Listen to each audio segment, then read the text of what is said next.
أرى أن السبيل الوحيد للدفاع عن الإله آمون من دون حصول مذبحة يكمن في القضاء على العناصر التي تساعر نار الحرب. أولا أمنحوتب، ثانيا بوتيفار.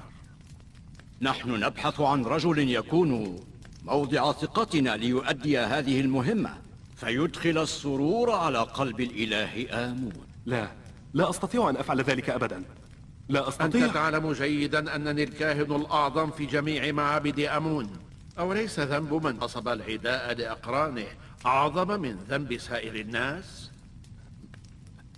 ثم إنك بهذا العمل المقدس تكون قد أنجيت آمون الكبير من خطر الفناء وحقنت دماء آلاف الأبرياء.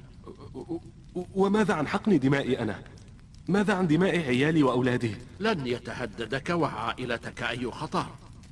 أداء هذه المهمة سهل للغاية، سأعلمك كيف تحتال عليه بذلك. هل تود أن تبقى مباشر مائدة متواضعا ما بقي من حياتك؟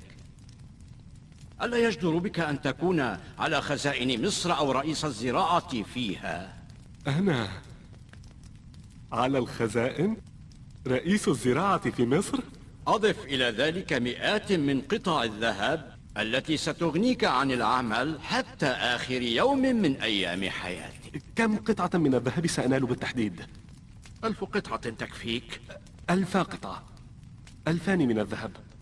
أصدقكما القول، إن لي صديقا داخل القصر سأضطر إلى إشراكه معي، فإذا أخذت 2000 قطعة من الذهب سوف لا مانع، يجب أن نفيد من ثروة آمون في سبيل حفظه، أليس صحيحا؟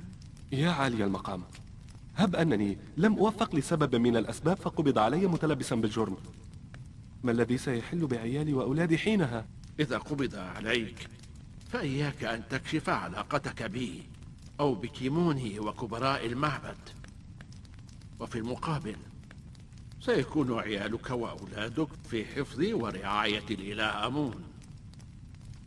وأما إذا تجرأت وأفشيت السر فستبتلى عائلتك ومعها جميع أقاربك بلعنة آمون وسيفنون عن آخره. لا تنسوا الإعجاب بالفيديو والاشتراك في القناة تشجيعا لنا لنستمر بنشر المزيد إن شاء الله.